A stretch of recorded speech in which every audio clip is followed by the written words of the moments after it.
Nous allons bien sûr parler d'une pile à lire, mais quand on est bécassine, on se trompe de mots. Donc pour ce point lecture, je me suis munie de mon carnet où j'ai tout noté, pour rien oublier.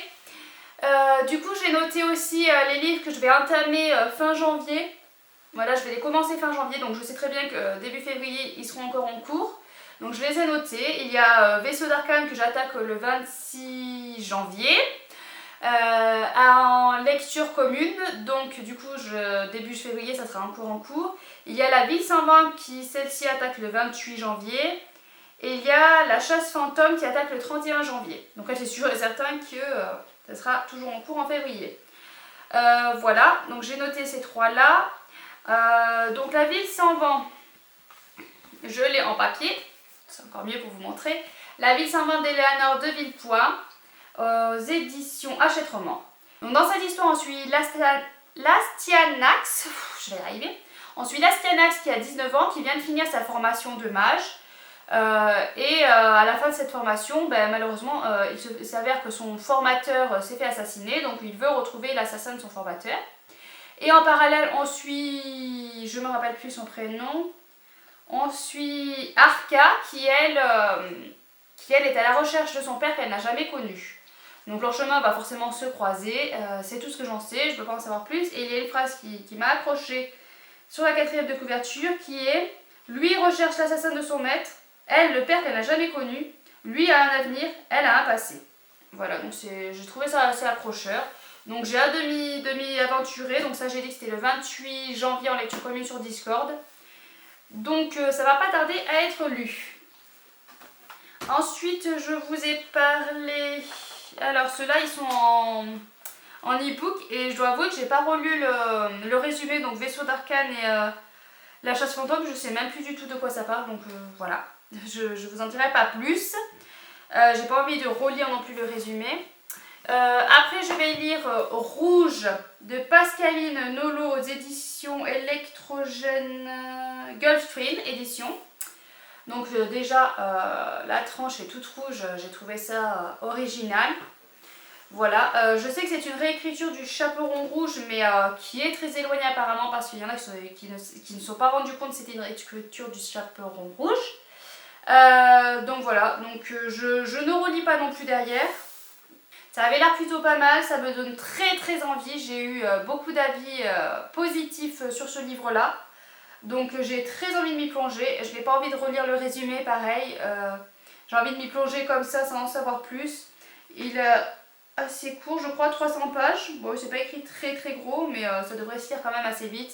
Et j'ai hâte de m'y plonger dedans. Donc voilà pour celui-là. Ensuite, je me suis mis de l'autre côté du mythe. De l'autre côté du mythe, Ariadé de Flora Boukri aux éditions Gulfstream. Donc voilà la belle couverture aussi. Voilà, c'est doré, c'est très joli. J'espère que les dorés ne vont pas partir, donc je sais pas, je vais peut-être le couvrir. Enfin bon, il est très court. Moi, il fait 200 pages. Donc du coup, il va se lire aussi très vite. Donc là, on va suivre Ariadé. Donc là, on va suivre Ariadne. J'ai vu l'interview de l'auteur sur le Plib, sur la chaîne YouTube du Plib. Et elle disait que c'était un personnage que dans la mythologie, on voit vraiment passer très peu. Voilà, on sait juste qu'elle a aidé Thésée et puis c'est tout, quoi. Donc du coup, elle s'est dit qu'elle voulait écrire un peu plus voilà, sur ce personnage-là. Donc on va voir ce que ça donne. Je suis pas d'habitude... Enfin, je me mets tout doucement à la mythologie, donc je n'en connais pas grand-chose.